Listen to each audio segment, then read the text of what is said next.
Luka yang kembali. Wulan mendengar suara kunci diputar di lubang pintu.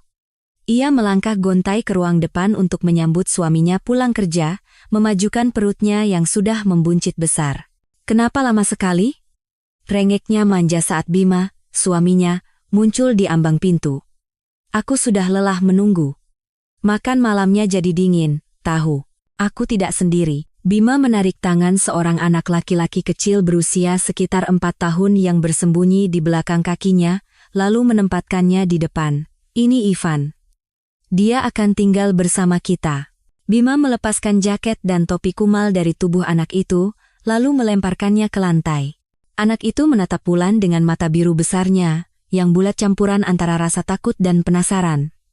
Mata itu tampak sangat cemerlang di wajahnya yang dekil. Dari celana pendeknya yang kotor dan warnanya telah lama pudar, tampak sepasang kaki kurus dengan sepatu butut.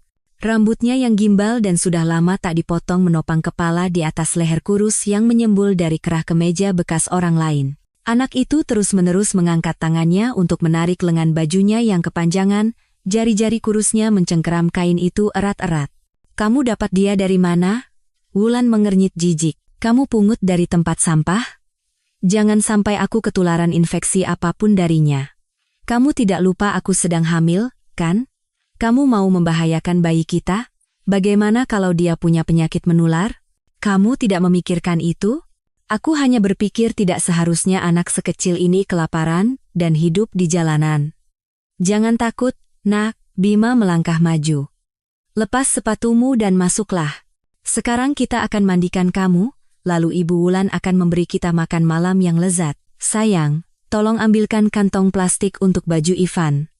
Nak, buka bajumu ya." "Maaf, tapi pakaianmu harus kami buang." "Bima, kamu serius? Kenapa kamu bawa anak gelandangan ini ke rumah? Di mana orang tuanya?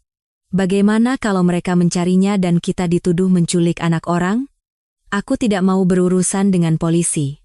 Kita akan mengadopsinya, Wulan." "Mengadopsi?" Wulan nyaris berteriak. "Kamu gila? Kembalikan dia ke orang tuanya sekarang juga. Untuk apa kita mengurus anak orang lain padahal sebentar lagi aku akan melahirkan anak perempuan kita? Bagus sekali, kan, Selabima? Keluarga kita akan lengkap. 1 anak laki-laki dan 1 anak perempuan. Kamu pasti akan menyayangi Ivan, dia anak yang baik. Wulan, izinkan kami lewat. Sudah malam, anak ini perlu tidur. Dia sudah melewati banyak hal hari ini. Tolong siapkan meja makan, ya. Kita lapar sekali, kan, nak?" Sambil berkata begitu, Bima membawa anak itu ke kamar mandi. Ia mengisi bak dengan air dan mengambil handuk. "Wulan!" teriak Bima dari balik pintu kamar mandi yang tertutup. "Tolong bawakan kaos bersih. Aku lupa membelikan baju untuk Ivan."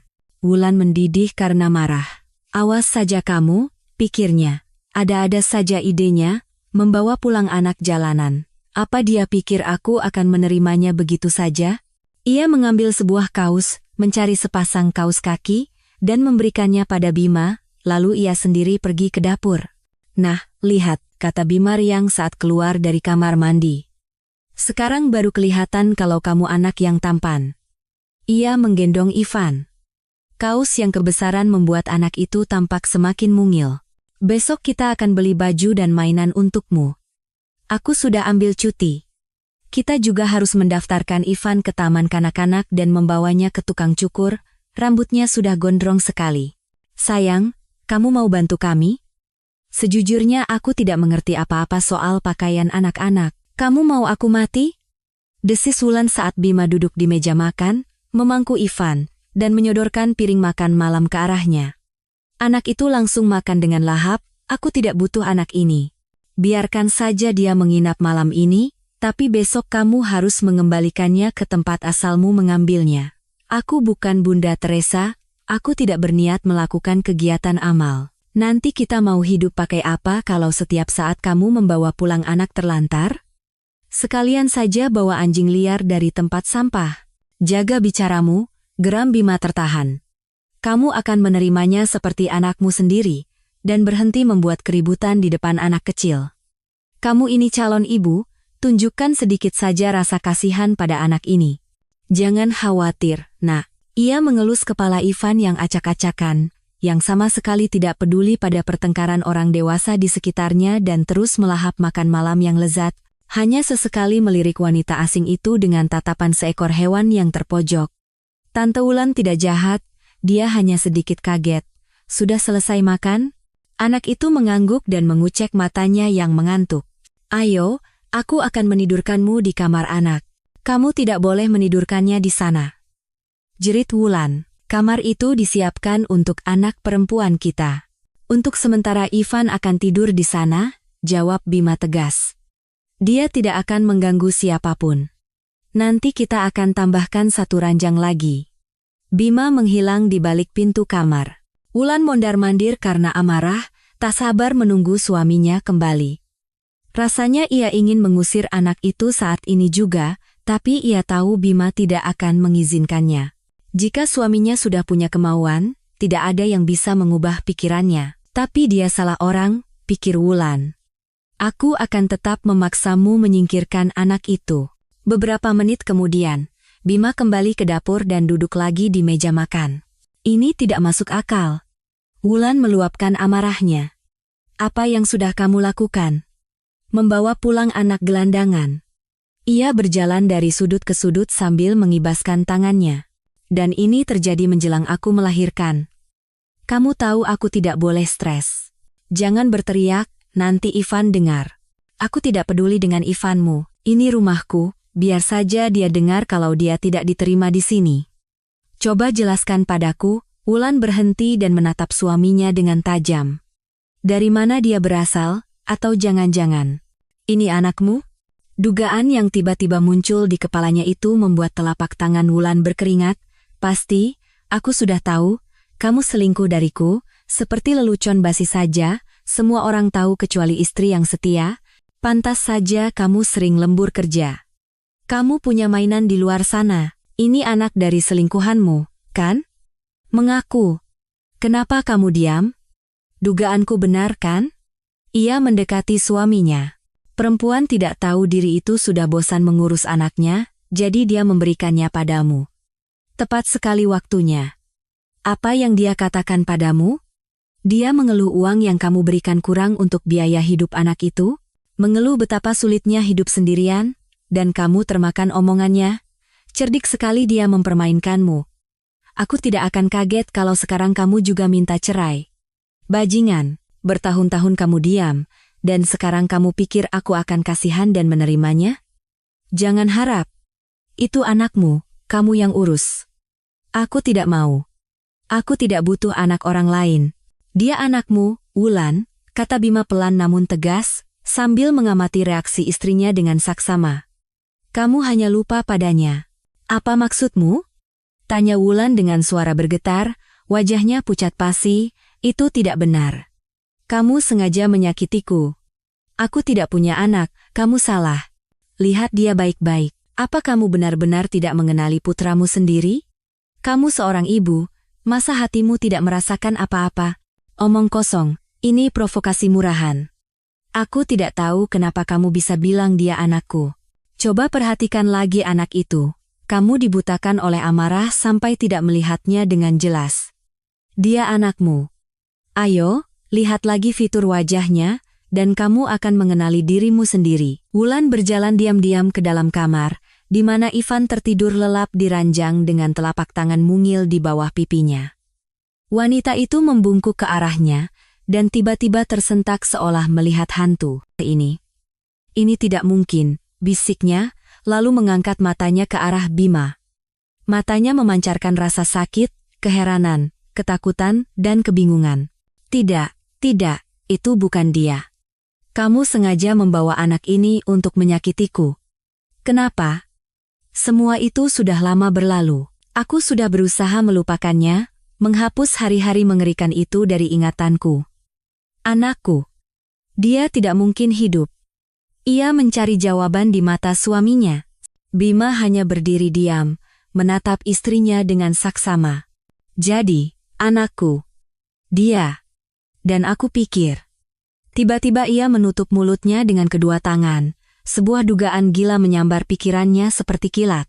Wulan mulai menangis tangisan yang berat, memilukan, dan putus asa, seperti tangisan anak kecil. Tubuhnya bergetar hebat, giginya terkatup rapat, menahan jeritan yang siap meledak. Bima mendekatinya, memeluknya, dan mengelus rambutnya yang indah untuk menenangkannya. Tiba-tiba, Wulan tersentak dan membeku. Bima. Ia menatap suaminya dengan ngeri, mencengkeram kerah kemejanya. Apa yang terjadi? Bima menatap istrinya dengan cemas. Bima. Air ketubanku pecah. Ia menunduk, masih berpegangan erat pada suaminya. Cairan bening perlahan mengalir di kakinya ke lantai. Wulan, sini gabung. Teman-temannya melambaikan tangan, menunjukkan tempat kosong di ruang kuliah. Tenang, dong, tegur salah seorang temannya. Tidak lihat dia lagi merayu cowok baru? Wulan memang sedang bercumbu dengan seorang mahasiswa dari fakultas sebelah. Ia tertawa, menyibakkan rambut indahnya ke belakang sambil mendengarkan pria itu. Wulan, akhirnya pria itu bertanya. Matanya menatap lapar sosok Wulan yang ramping. Jadi, bagaimana kalau kita ke klub akhir pekan ini? Gak tahu, ya. Wulan menggulung sehelai rambutnya di jari. Tugas lagi banyak, sebentar lagi ujian. Lagi pula, berdua saja tidak seru. Aku suka ramai-ramai. Kalau begitu ajak saja teman-temanmu, nanti aku ajak teman-temanku juga. Baiklah, Igor.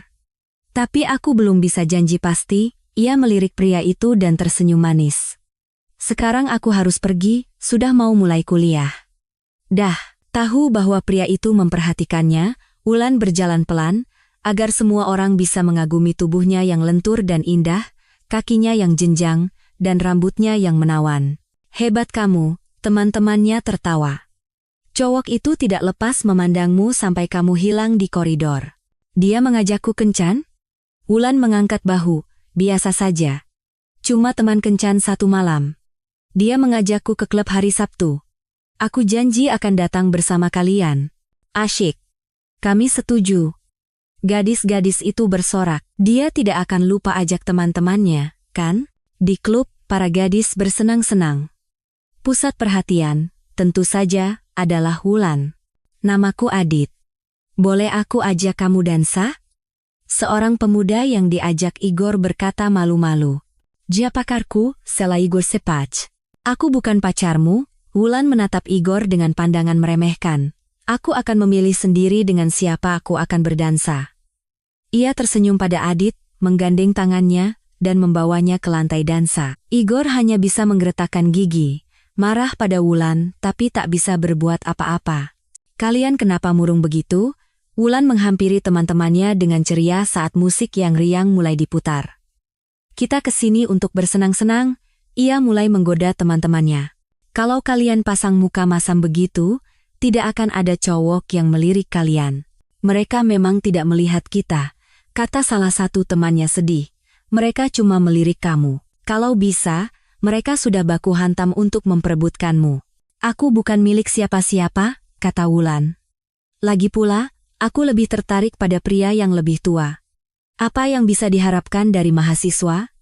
Mereka masih bergantung pada ibu mereka. Jadi kamu mau menikah dengan pria yang lebih tua darimu? Ya, ia menatap teman-temannya dengan angkuh.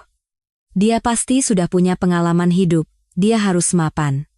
Aku tidak mau yang di bawah itu. Pria-pria muda ini belum jadi apa-apa. Aku tidak mau menunggu sampai mereka punya gaji yang layak dan bisa beli rumah sendiri.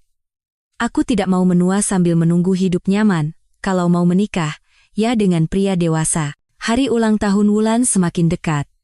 Ia memutuskan untuk mengenakan gaun terbaiknya ke kampus. Orang tuanya memberinya sebuah gelang emas yang tampak sangat indah di pergelangan tangannya yang ramping. Gadis itu berputar di depan cermin dan puas dengan bayangannya. Selamat ulang tahun, terdengar suara saat ia masuk ke ruang kuliah. Teman-teman sekelasnya langsung mengerumuninya, memberinya bunga dan kue. Oh, Wulan tertawa saat membuka kotak kue. Kalian ada-ada saja, serunya sambil melihat kue berbentuk hati besar dengan tetesan darah. Kue apa lagi yang bisa diberikan untuk mahasiswa kedokteran? Teman-temannya tertawa. Kapan kita makan kuenya? Pas istirahat, tiba-tiba para mahasiswa terkejut ketika suara tegas terdengar di ruangan itu. Mereka tidak mendengar dosen masuk. Selesai perayaannya, kembali ke tempat duduk masing-masing, perintahnya sambil menatap para mahasiswa dengan tajam. Semua orang segera duduk, menatap pria asing itu dengan penuh minat. "Siapa dia?" bisik Wulan, mempelajarinya. "Dosen baru." "Kelihatannya galak," jawab temannya dengan berbisik. Jantung Wulan berdebar. "Inilah dia, pria impianku," pikirnya. Tegap, kuat, percaya diri. Ia melahapnya dengan matanya. "Wulan," temannya menyenggolnya. "Kamu gila. Usianya sudah di atas 40 tahun dan dia sudah menikah." "Terus kenapa?" Wulan mengangkat bahu. "Istri kan bukan tembok, bisa digeser. Kamu benar-benar sudah tidak waras. Dia 2 kali lebih tua darimu. Aku suka pria paruh baya." Ketika kuliah selesai, Wulan sengaja mendekati dosen itu dan berkata, "Permisi, Pak, terima kasih." "Pak Adimas." Pria itu menatap gadis itu dengan penuh minat. "Sama-sama," jawabnya, mengantarnya dengan pandangannya. Lain kali, Wulan memutuskan untuk mencari perhatian dan mendekati meja dosen saat istirahat dengan sebuah pertanyaan. "Pak Adimas, saya tidak sempat mencatat beberapa bagian dari materi tadi. Bapak bisa mengulanginya?" Dengan senang hati, jawab Adimas, merasa bahwa gadis itu tertarik padanya bukan hanya karena pelajaran. "Kamu bisa tinggal setelah kuliah selesai, saya akan jelaskan semuanya." Wulan bersorak dalam hati. Ia merasa secara intuitif bahwa dosen itu juga tertarik padanya. "Saya mendengarkan, Wulan," kata Adimas dengan nada yang sengaja dibuat serius ketika mereka tinggal berdua. "Apa yang tidak kamu mengerti?" Gadis itu berusaha tidak menatap dosen itu secara terang-terangan agar tidak menunjukkan minatnya. "Bapak seorang dokter praktik atau sudah lama menjadi dosen?" "Saya dokter praktik," jawab Adimas. Wulan seolah-olah tidak sengaja menjatuhkan buku catatannya.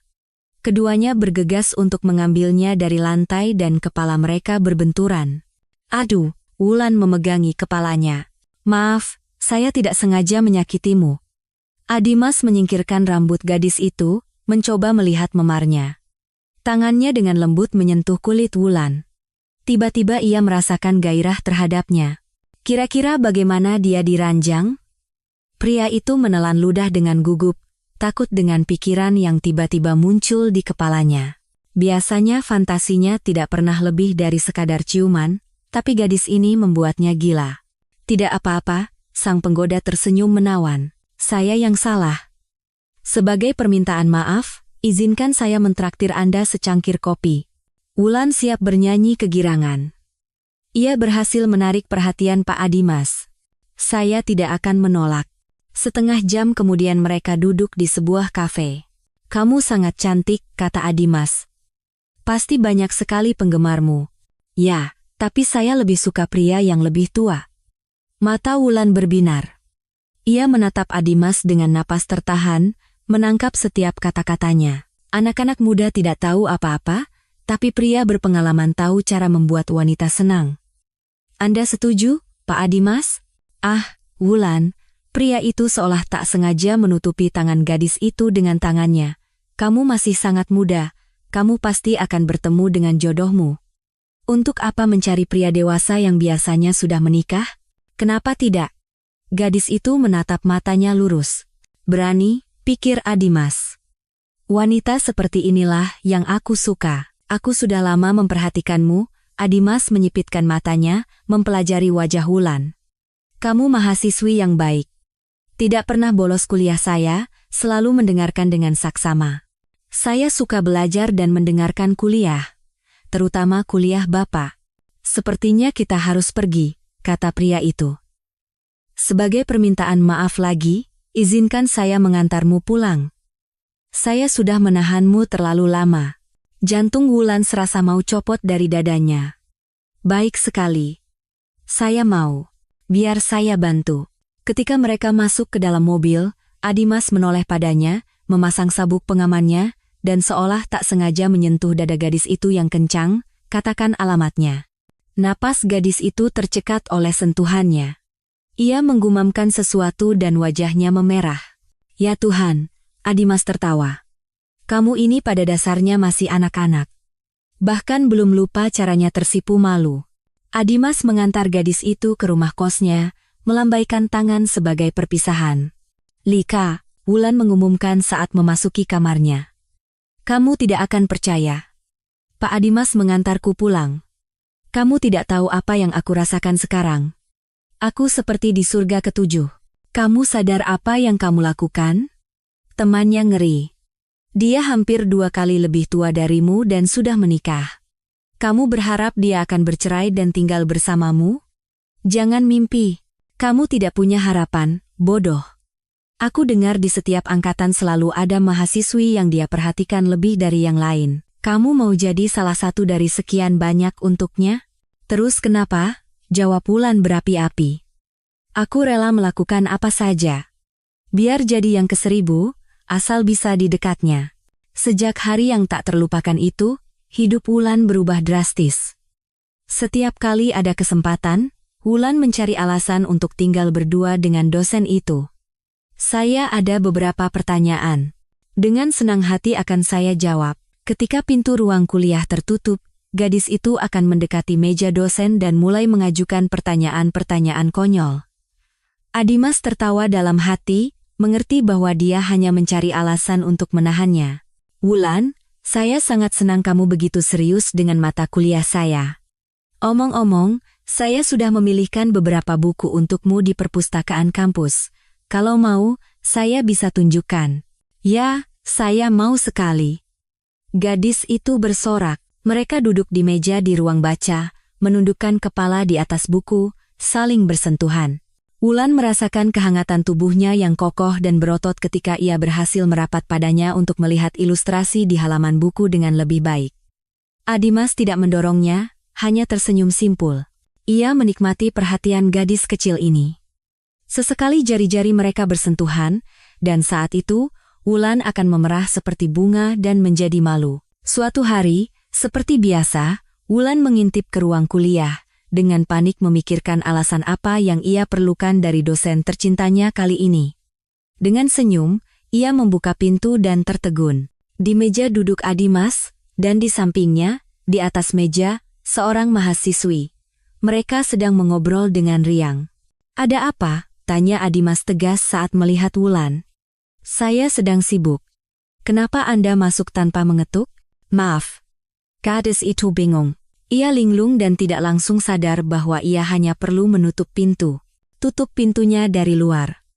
Kalau Anda ingin bertanya sesuatu, datanglah besok." Wulan lari keluar dari ruang kuliah seperti tersiram air panas. Air mata mencekiknya. Kenapa dia melakukan ini padaku? Hatinya hancur berkeping-keping.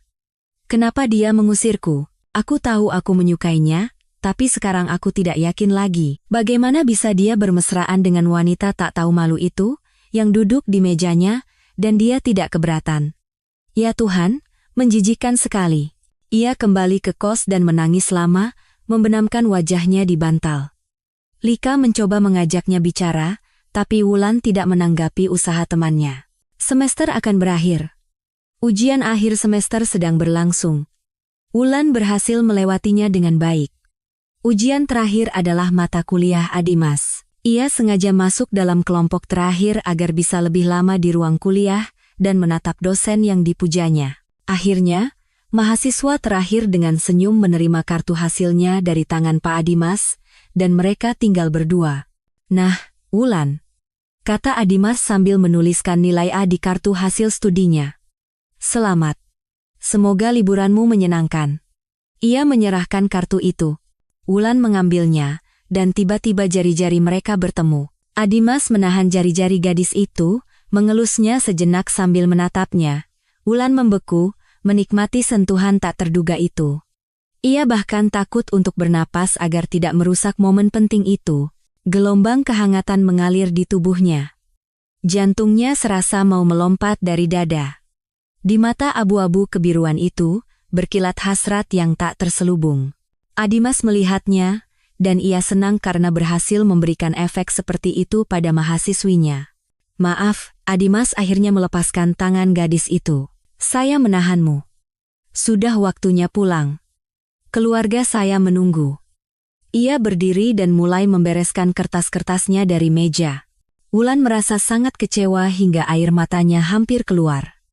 Rasanya seperti sember air dingin disiramkan ke kepalanya. Ia berbalik dan lari keluar dari ruang kuliah.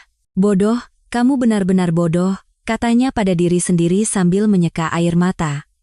Ia bergegas lari menjauh dari kampus. Siapa aku baginya? Hanya seorang mahasiswi bodoh. Mana mungkin dia jatuh cinta padaku? Dia begitu tampan, kuat. Padahal aku rela melakukan apa saja untuknya. Aku sama sekali tidak takut dia sudah menikah. Aku bahkan rela menjadi selingkuhannya. Asal tidak seperti hari ini. Sesaat, lalu seolah tidak terjadi apa-apa. Padahal ada sesuatu. Aku melihat bagaimana dia menatapku. Apa yang harus aku lakukan? Tidak mungkin aku akan melemparkan diri ke lehernya. Wulan akan sangat terkejut jika tahu bahwa pada saat yang sama, Pak Adimas sedang membicarakannya dengan temannya. Mereka duduk di sebuah bar sambil minum kopi. "Adimas, kulihat kamu jatuh cinta lagi," canda Niko sambil menyeruput minuman panasnya sedikit demi sedikit. "Siapa dia?" "Ah, buat apa aku bertanya? Sudah jelas mahasiswi lagi." "Berapa usianya?" "Coba ku tebak, sekitar 20 tahun, tidak lebih." "Apa sih yang mereka lihat darimu?" "Mungkin," Adimas menatap temannya dengan puas. "Mereka tertarik pada ubanku yang prematur, pengalaman hidupku. Aku bisa mengalahkan mahasiswa manapun dalam hal psikologi wanita. Dan sejauh mana hubungan kalian kali ini? Aku menjaganya dari jarak jauh. Aku jamin, hubungan kami murni platonis." "Oh, ini sesuatu yang baru," Niko mengangkat alisnya heran. "Ya, aku tidak mau masalah. Aku tidak mau suatu saat nanti gadis itu mengejutkanku dengan berita bahwa dia hamil. Aku sudah punya cukup anak, aku sudah memenuhi program minimum, punya anak laki-laki dan perempuan. Aku tidak akan menceraikan istriku hanya karena sebuah roman sesaat. Jadi, hanya rayuan ringan, hubungan yang tidak mengikat. Dia cantik, pintar, menyenangkan melihatnya di kelas. Dan di sampingnya, aku merasa lebih muda. Paham? Seperti vampir, kamu menyerap energi mereka. Bisa dibilang begitu. Aku bahkan belum pernah menciumnya." "Ah, masa? Tentu saja tidak." Adimas meyakinkan temannya dengan sungguh-sungguh, sementara ia sendiri teringat bagaimana ia duduk bersama Wulan di ruang baca, berdempetan, dan sesekali menoleh ke arahnya, bisa menyentuh rambut dan telinga lembutnya dengan bibir. Pria itu ingat bagaimana pipinya memerah saat itu, dan ia menikmati kedekatan dan rasa malunya. Di akhir semester, kampus mengadakan acara malam tahun baru, canda dan tawa terdengar di mana-mana. Tapi Wulan menderita. Ia melihat Pak Adimas merayu seorang dosen muda. Rasa cemburu membakar hatinya. Tiba-tiba, mata mereka bertemu. Adimas terkejut dengan tatapan sedih gadis itu dan memutuskan untuk mendekatinya. "Kenapa kamu tidak bersenang-senang?" tanya pria itu. "Sepertinya di ruangan ini hanya wajahmu yang tidak tersenyum." "Tidak tahu," ia menatapnya dengan mata seekor anjing yang setia. "Lagi tidak mood." "Ayo kita dansa," usul Adimas tiba-tiba dan membawanya ke tengah kerumunan. Cahaya redup dan musik liris mendukung percakapan. "Ada apa denganmu, Wulan? Biasanya kamu begitu ceria." Ia menatapnya dengan saksama, memeluknya dalam dekapannya. Kehangatan tangannya terasa bahkan melalui pakaiannya. Dari sentuhan lembutnya, terasa sensasi menyenangkan di perut bagian bawahnya. "Apa Bapak tidak tahu?" tanya gadis itu. "Tidak. Aku merindukanmu. Kenapa hari ini Bapak tidak memperhatikanku sama sekali? Ayo, ikut aku." Tanpa tahu mengapa, ia menarik gadis itu ke sebuah ruang kuliah. "Kita perlu bicara." "Apa ketidakpedulianku begitu menyakitimu?" tanyanya sambil menutup rapat pintu ruang kuliah yang paling jauh. "Kenapa Bapak menghukumku dengan ketidakpedulian Bapak? Apa ini benar-benar hukuman bagimu?" kata pria itu dengan angkuh menatapnya. Sebagai jawaban, ia menempelkan bibirnya ke bibir Adimas, dan gairah yang lama terpendam meledak. "Wulanku," bisiknya, dengan tergesa-gesa membuka kancing gaun di dadanya. "Kamu tidak tahu apa yang kamu lakukan padaku. Aku jadi gila karenamu. Ia menutupi wajah dan dadanya dengan ciuman. Ia membalasnya dengan dengan gembira membantunya melepaskan pakaiannya. Ia memilikinya di lantai, dengan jasnya sebagai alas. Maaf, sayang, bisik Adimas ketika semuanya berakhir. Aku tidak tahu apa yang merasukiku. Jangan minta maaf, kata gadis itu, tersenyum bahagia, dan memeluknya erat. Aku sangat bahagia bersamamu. Mereka tanpa sadar beralih menggunakan kamu. Aku lelah melawan diriku sendiri. Aku Adimas. Aku ingin menciummu. Aku ingin bercinta denganmu. Hal seperti ini belum pernah terjadi padaku. Aku tidak pernah selingkuh dari istriku. Tapi kamu berbeda. Aku jatuh cinta. Ia tertawa pelan. Ya, aku jatuh cinta. Apa yang harus kita lakukan dengan kita berdua? Ia dengan lembut menyingkirkan sehelai rambut Wulan, mengelus pipinya. Aku akan menyewa sebuah apartemen, dan kita bisa bertemu di sana. Aku setuju melakukan apa saja. Wulan memeluknya. Ia merasa sangat bahagia dalam pelukan pria kuat yang ia cintai dengan segenap jiwa. Sekarang mereka sering bertemu. Aku mencintaimu, akunya pada gadis itu, aku tidak bisa menahan diri. Aku tahu aku melakukan dosa besar, tapi di dekatmu aku kehilangan akal. Aku tidak percaya kamu dan aku bisa bersama. Aku sudah tua untukmu. Kamu tidak tua sama sekali. Gadis itu tertawa, membelainya dengan tatapannya. Kamu pria terbaik. Sayangku, aku memujamu. Adimas larut dalam cintanya pada Wulan ketika mereka berdua, tetapi begitu pulang ke rumah dan mendengarkan celoteh istrinya, ia menghukum dirinya sendiri atas perselingkuhannya. Namun, ia tetap tidak bisa menolak pertemuan dengan gadis itu. Wulan baginya seperti candu.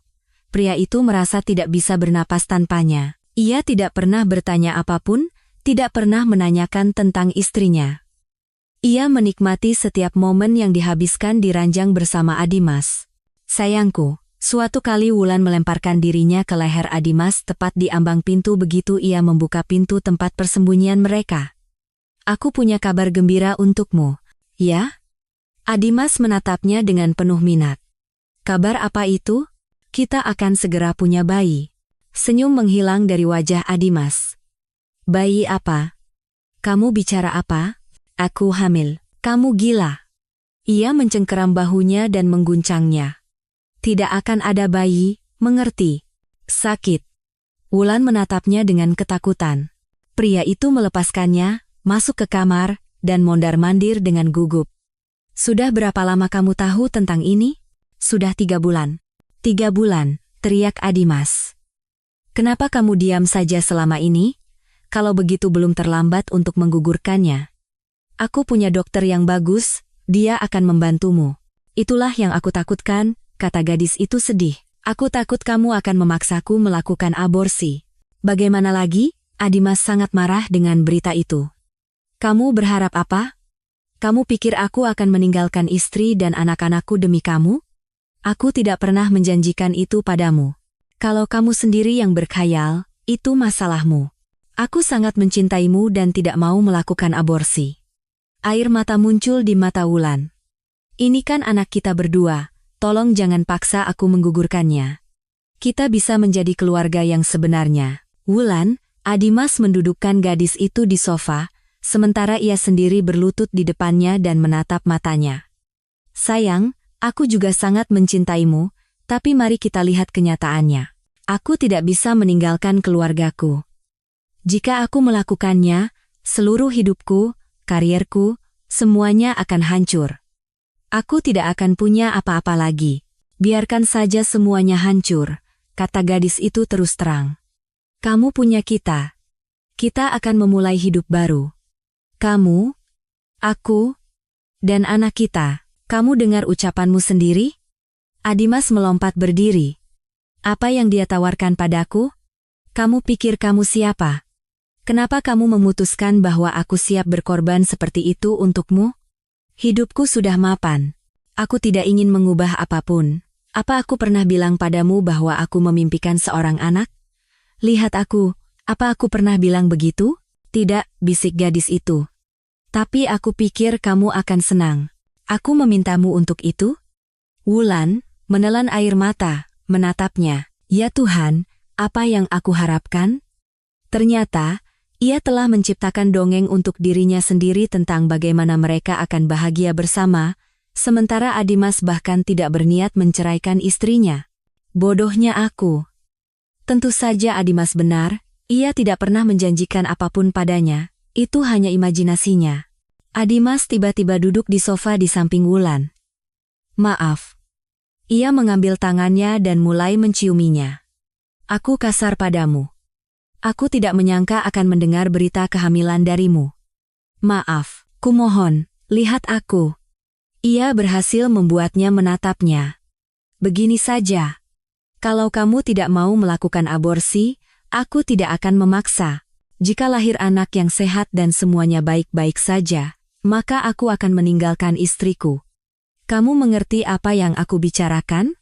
Wulan menatap pria itu dengan mata terbelalak. Perlahan-lahan ia mulai mengerti arti dari kata-katanya. Aku akan melahirkan bayi yang sehat untukmu, katanya perlahan, aku yakin. Nah, pintar, tapi mari kita sepakat, sampai kelahiran, tidak ada satu orang pun yang boleh tahu bahwa kamu mengandung anakku. Janji? Janji.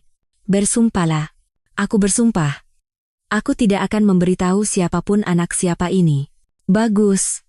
Sekarang satu hal lagi. Kamu harus mengambil cuti kuliah. Tapi aku merasa baik-baik saja, coba Wulan membantah. Aku bisa kuliah sampai melahirkan.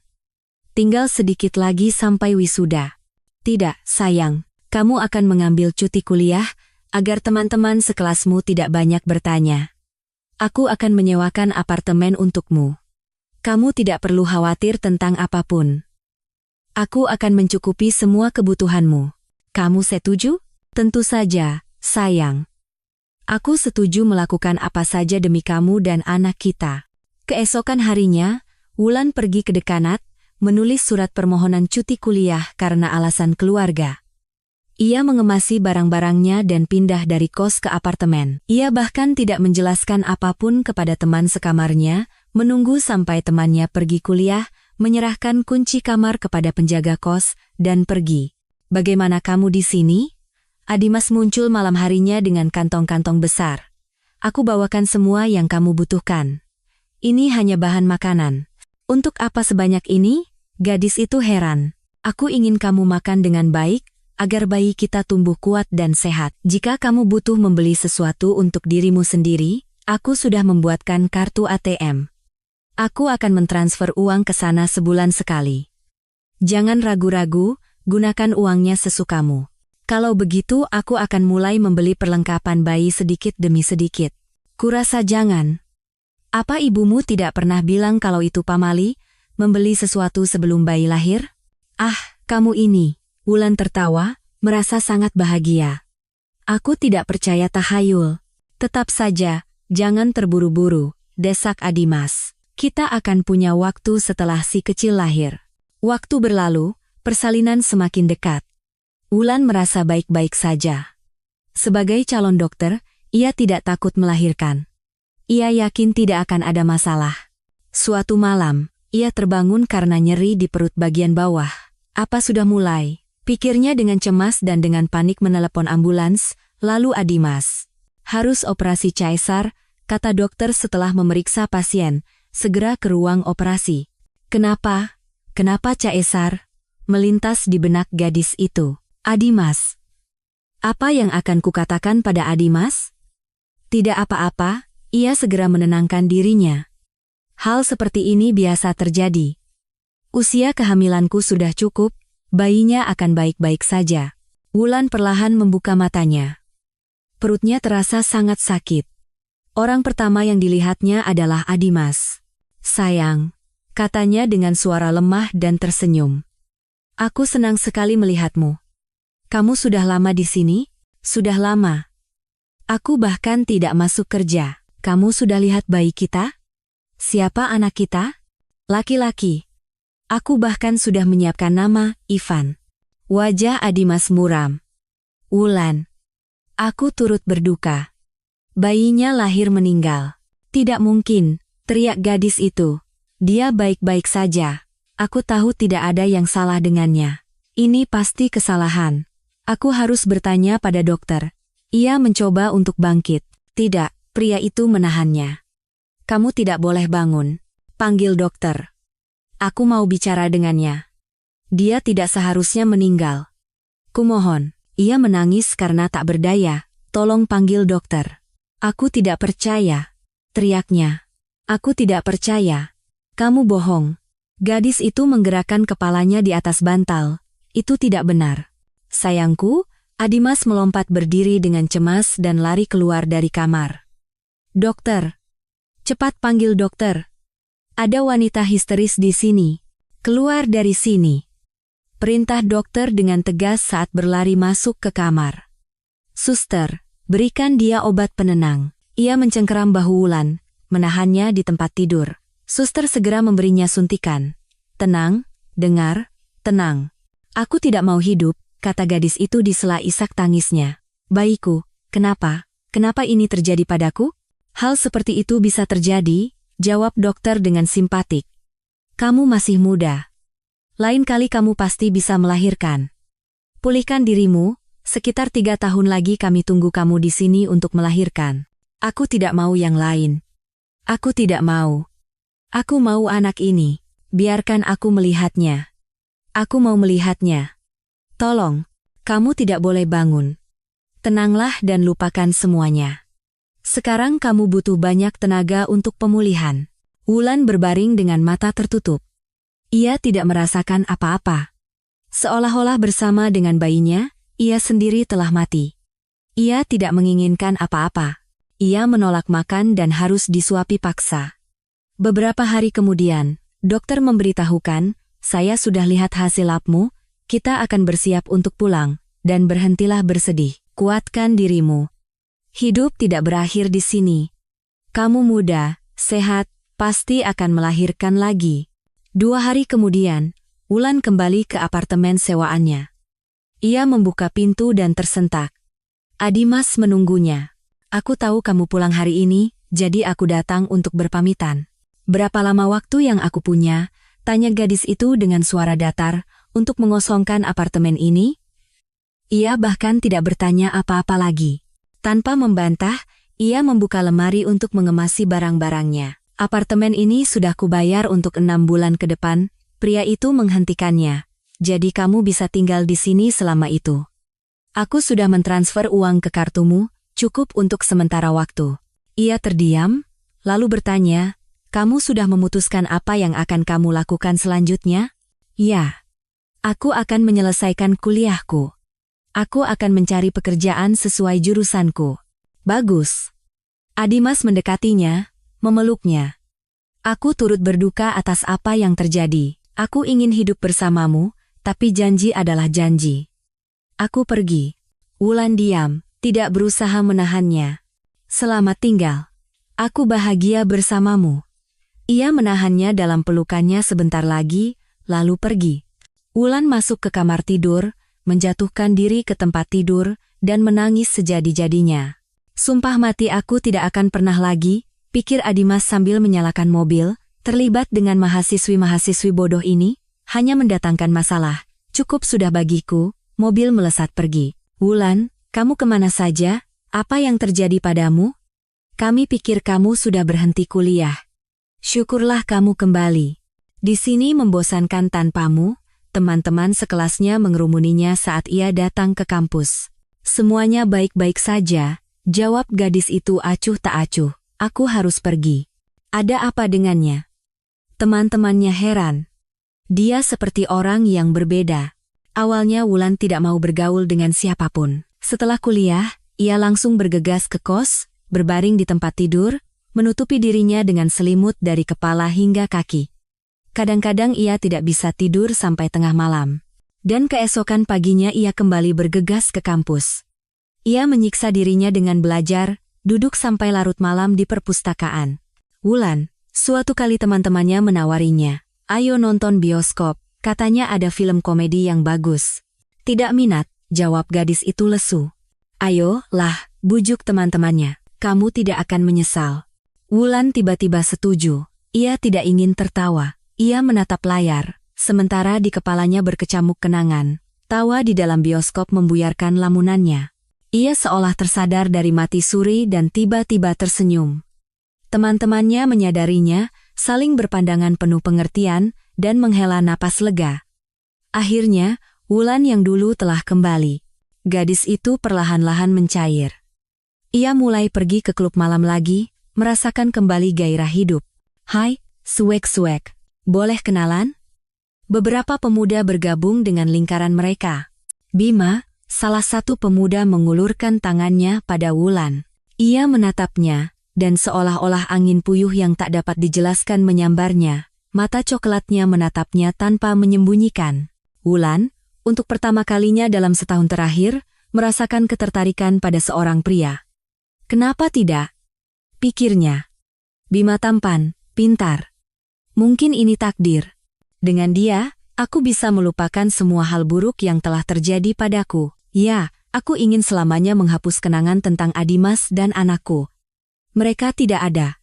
Aku akan membalik halaman dan memulai semuanya dari awal. Kak, tolong. Adimas masuk dengan langkah lebar ke ruang kerja dokter kandungan, yang juga kakaknya, Kuncoro. Apa yang terjadi?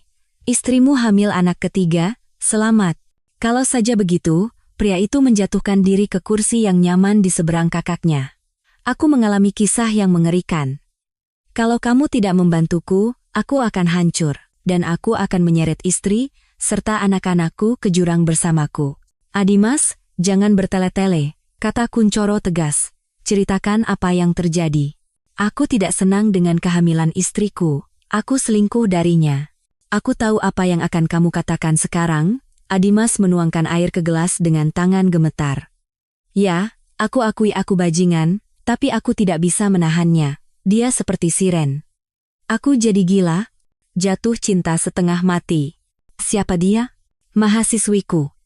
Cukup, jangan bahas dia. Intinya adalah, apa yang harus kita lakukan dengannya? Dia hamil. Makin menarik saja.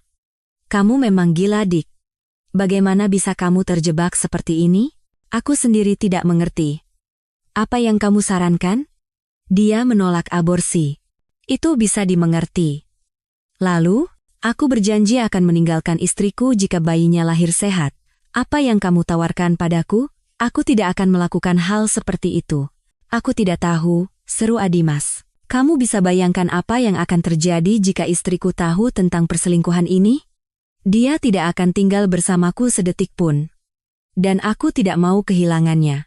Kita punya anak-anak. Seharusnya kamu memikirkan keluarga sebelum merayu gadis itu. Dia yang merayuku. Sudah kubilang aku tidak bisa menahannya. Ia menatap Kuncoro dengan memelas. Tolong. Lakukan sesuatu. Kamu kan dokter kandungan. Aku akan membawanya ke klinikum. Kamu sadar apa yang kamu minta dariku? Ini kejahatan. Kalau ada yang tahu, aku bisa dipenjara. Dan demi apa? Tidak, aku menolak. Jangan minta padaku. Kalau kamu tidak melakukan apa-apa, keluargaku akan hancur. Kamu bisa bayangkan betapa menderitanya keponakan-keponakanmu. Pikirkan mereka. Kamu kan tidak acuh tak acuh pada nasib mereka. Aku akan pergi sekarang, dan kamu pikirkan bagaimana kita bisa memperbaiki situasi ini bersama. Kuncoro bingung. Ia mengerti bahwa kelahiran anak ini akan menjadi akhir dari kebahagiaan rumah tangga adiknya. Tapi ia juga kasihan pada gadis itu.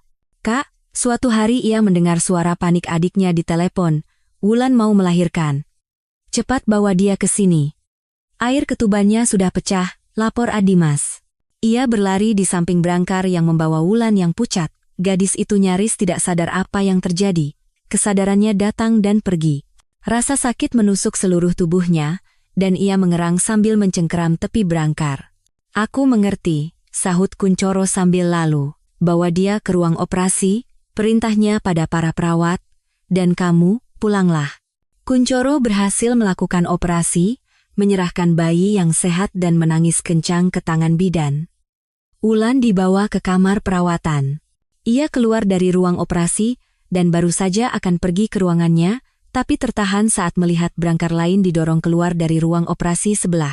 Siapa ini? Tanya pria itu sambil memandangi wanita itu. Ah, pemabuk, bidan itu berhenti di depan dokter. Kasihan sekali, anaknya sepertinya tidak akan selamat. Kenapa kamu heran? Pria itu berkata dengan muram. Lihat ibunya. Apa wanita seperti itu bisa mengandung bayi yang sehat? Ia mengernyit jijik saat memandangi wanita muda itu. Bau alkohol menyengat darinya. Aku tidak akan kaget kalau ternyata dia baru saja mabuk-mabukan semalam. Tetap saja kasihan, bidan itu menatap wanita itu dengan iba. Apa yang akan terjadi padanya saat tahu bayinya meninggal? Jangan mendahului takdir, tegur Dokter Kuncoro. Mungkin masih bisa diselamatkan. Di pusat prenatal ada dokter-dokter hebat. Sebuah keputusan muncul dengan sendirinya. Ya Tuhan, tolong aku, doanya. Ia pergi ke ruang bayi. Sekarang atau tidak sama sekali. Ia dengan cepat menukar gelang identitas pada bayi-bayi itu. Tuhan, maafkan aku. Aku melakukan ini demi adikku, demi keluarganya. Gadis itu akan menerima kehilangannya. Dia masih muda, nanti bisa melahirkan lagi. Dia akan melupakan anak ini dalam seminggu, ia meyakinkan dirinya sendiri, sementara hatinya terasa berat. Ajaib sekali, para bidan terheran-heran keesokan paginya. Bagaimana bisa terjadi? Bayi dari pemabuk lebih sehat dari yang lain, sementara bayi Wulan meninggal tadi malam.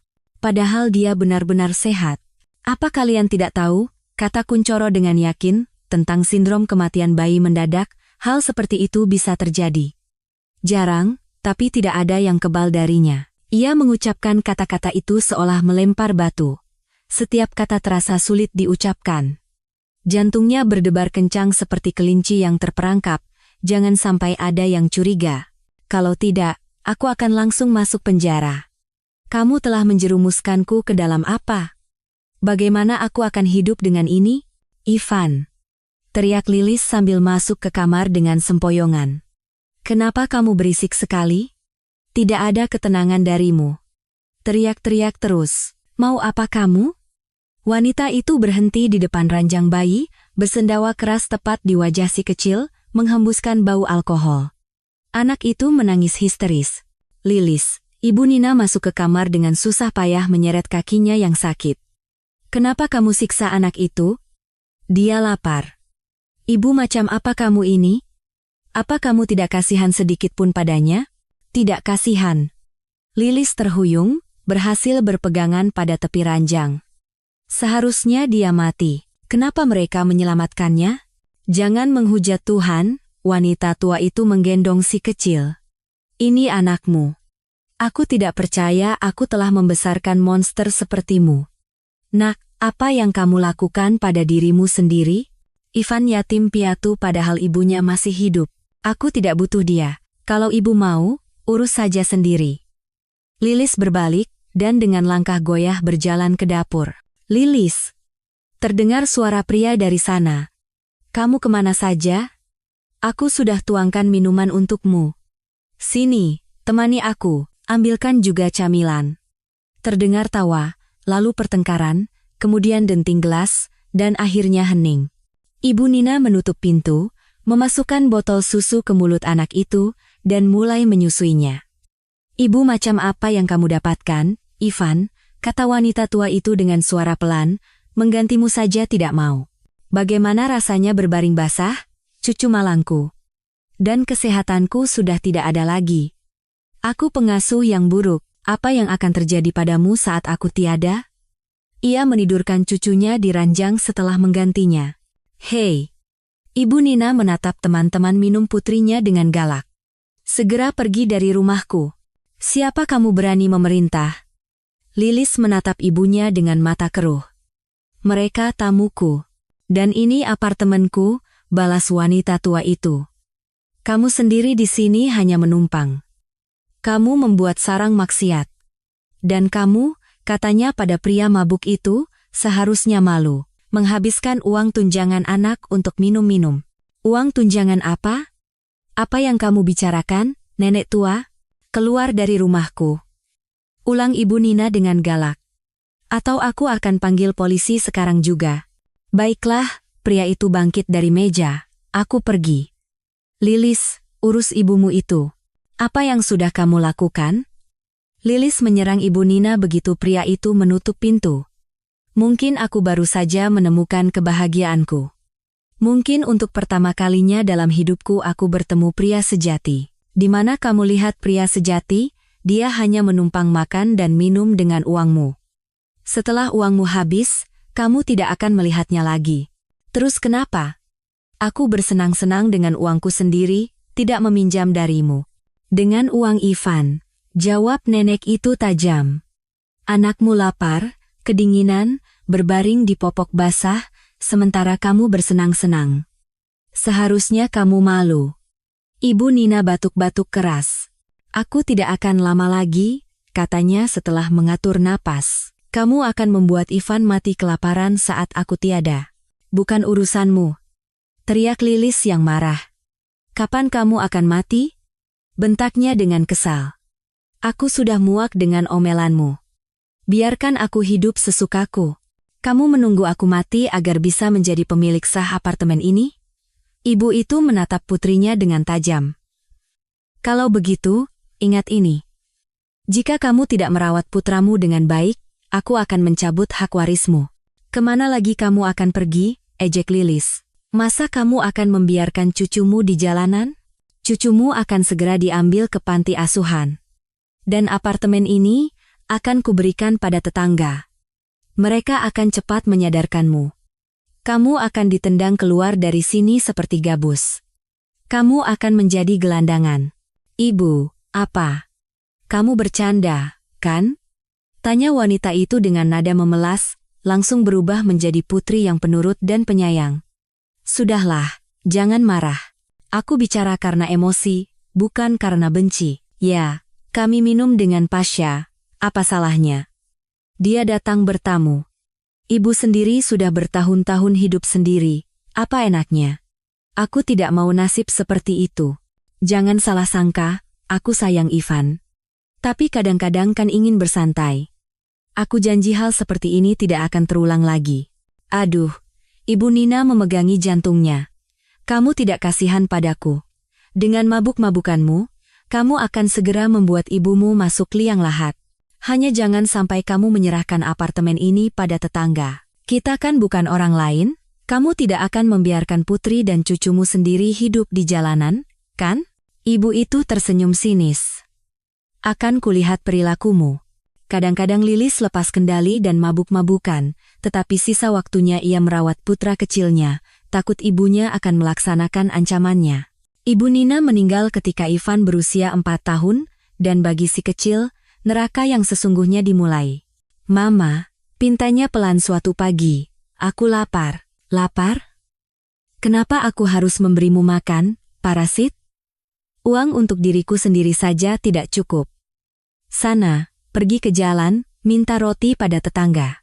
Ivan dengan patuh keluar dan berjalan menyusuri jalan, bertemu dengan orang yang lewat dan dengan pelan minta rotinya. Pak, Bu. Seorang nenek tua yang baik hati berhenti di depan anak itu.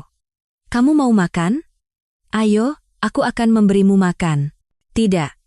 Ibuku di rumah, aku perlu roti. Ikut aku akan belikan kamu roti. Dan Ivan tidak pernah pulang dengan tangan kosong. Selalu ada orang yang kasihan pada anak itu dan membelikannya makanan.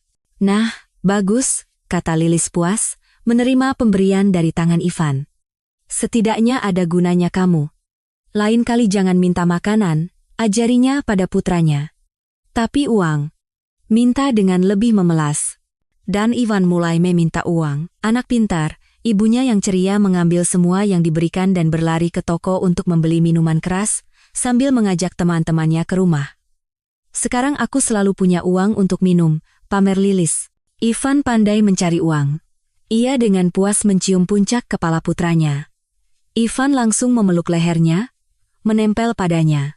Bagus, wanita itu menepuk punggung anak itu, melepaskannya dari pelukannya, dan berkata, sekarang tidur. Ivan dengan patuh pergi ke tempat tidur, membuka pakaiannya, berbaring di bantal dengan telapak tangan di bawah pipi, dan tertidur dengan senyum, mengingat belayan ibunya yang jarang.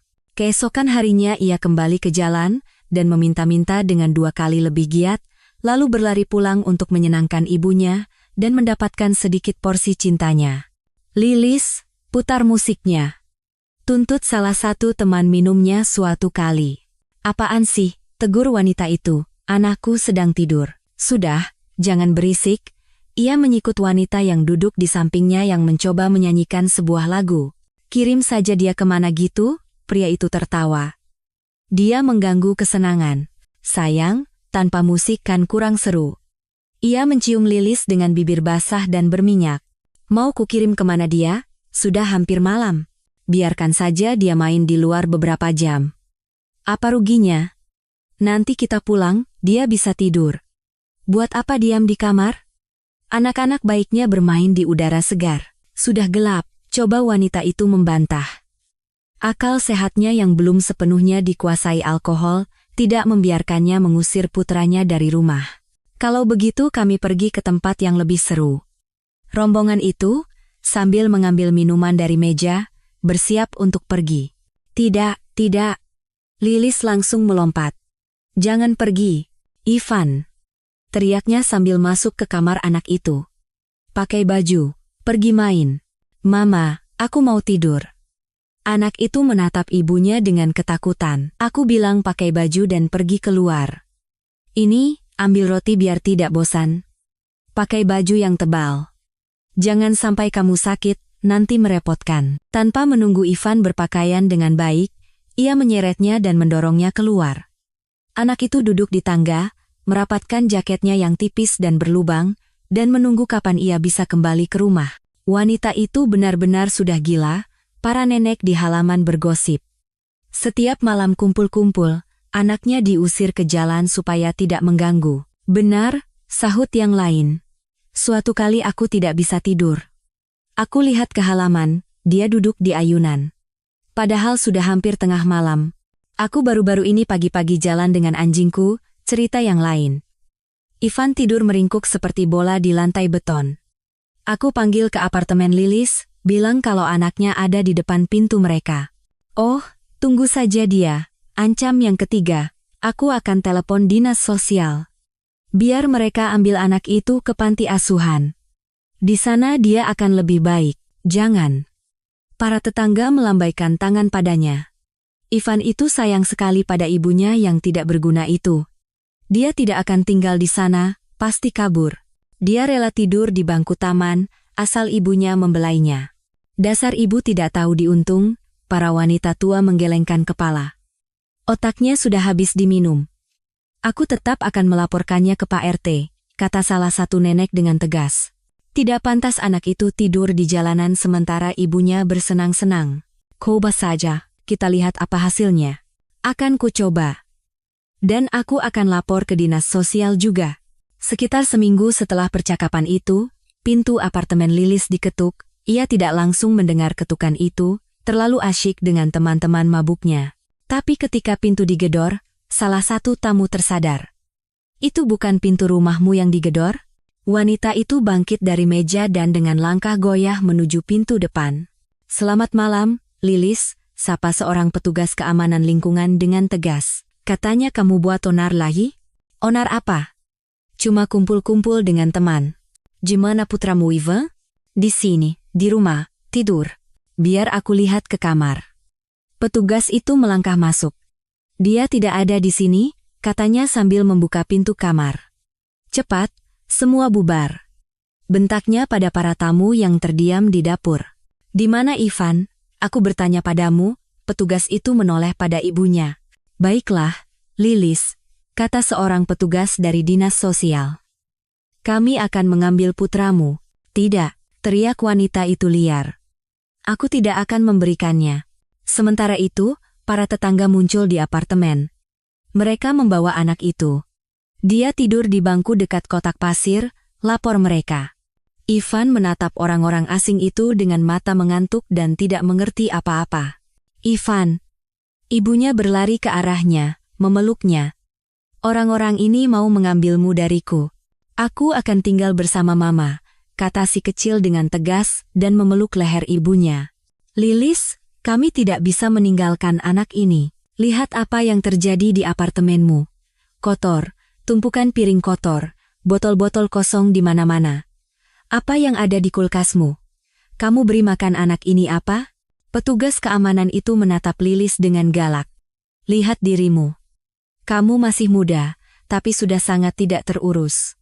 Aku akan berubah, janji pemilik apartemen itu sambil merapikan rambutnya yang acak-acakan. Aku janji akan berhenti minum. Ivan sudah tidak terlihat bajunya karena kotor, dan di kepalanya pasti sudah ada kutu. Dia kurus kering seperti baru lari dari kamp konsentrasi. Apa yang sudah kamu lakukan dengan hidupmu? Tidak. Kami tidak akan meninggalkan anak ini bersamamu. Kumohon, jangan ambil dia. Lilis berlutut di depan tamu-tamu tak diundang itu. Aku akan berubah. Aku sudah sadar. Tolong jangan ambil Ivan. Kalau mau, periksa aku setiap hari. Hentikan sandiwaramu. Wanita dari dinas sosial mengambil tangan anak itu dan membawanya ke pintu keluar. Sampai kamu berhenti minum, Ivan tidak akan pulang. Mama, Mama. Tiba-tiba anak itu menangis, melepaskan diri, berlari ke ibunya, dan memeluknya. Mama, jangan berikan aku. Apa maksudmu, nak? Lilis juga menangis terseduh-seduh. Mereka hanya bercanda. Tidak ada yang akan mengambilmu dariku. Kumohon, berikan aku kesempatan. Berapa kali kamu sudah berjanji seperti itu? Petugas keamanan itu tidak goyah. 2 bulan yang lalu, di tempat yang sama ini, kamu menangis dan memohon agar tidak mengambil putramu. Kali ini akan berbeda. Aku janji, aku akan berubah. Wanita dari dinas sosial menatap si kecil dengan kasihan, yang tidak mau melepaskan ibunya dari pelukannya. Luar biasa, katanya. Ibunya mengusirnya ke jalan, tidak memberinya makan, tapi dia tetap menyayanginya. Baiklah, Lilis. Kami tinggalkan Ivan. Tapi ini yang terakhir kalinya. Jika kami menerima laporan lagi dari tetangga, kami akan mengambil putramu. Dan itu tidak bisa ditawar lagi. Selama 2 minggu, apartemen Lilis tenang. Ia membersihkan lantai, mencuci semuanya. Ivan tampak bersih, rambutnya dipotong, dan pakaiannya diganti. Ia tersenyum bahagia berjalan bergandengan tangan dengan ibunya ke toko. Wanita itu bahkan sudah mendapat pekerjaan. Lihatlah dia, indah sekali kalau tidak minum. Para tetangga bergosip sambil mengantar Lilis dengan pandangan mereka. Tapi berapa lama dia akan bertahan? Kita lihat saja. Kalian tidak memperhatikan sesuatu? Tanya salah satu tetangga, menatap wanita muda itu dengan saksama. Sepertinya dia hamil lagi. Tidak mungkin, kamu salah lihat. Lebih dari sebulan berlalu, dan suatu hari Lilis kembali muncul di halaman dalam keadaan mabuk. Apa yang harus kita lakukan dengannya? Para nenek geram. Mabuk lagi. Apa kamu tidak malu, Lilis? Bukan urusan kalian, sahut wanita muda itu. Aku minum dengan uangku sendiri. Kamu kan hamil, keluh salah satu tetangga. Siapa yang akan kamu lahirkan? Wanita ini benar-benar gila. Hanya pria dan minuman keras yang ada di pikirannya. Ini perbuatan yang hina. Kamu kan wanita cantik. Carilah suami yang baik. Kenapa kamu bergaul dengan para pemabuk? Kalian iri, diam saja. Aku hidup dengan siapapun yang aku mau. Kamu akan hancur sia-sia.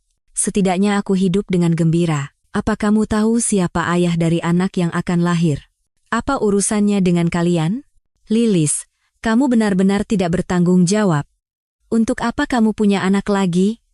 Yang ini saja tidak bisa kamu urus. Apa yang kalian mengerti?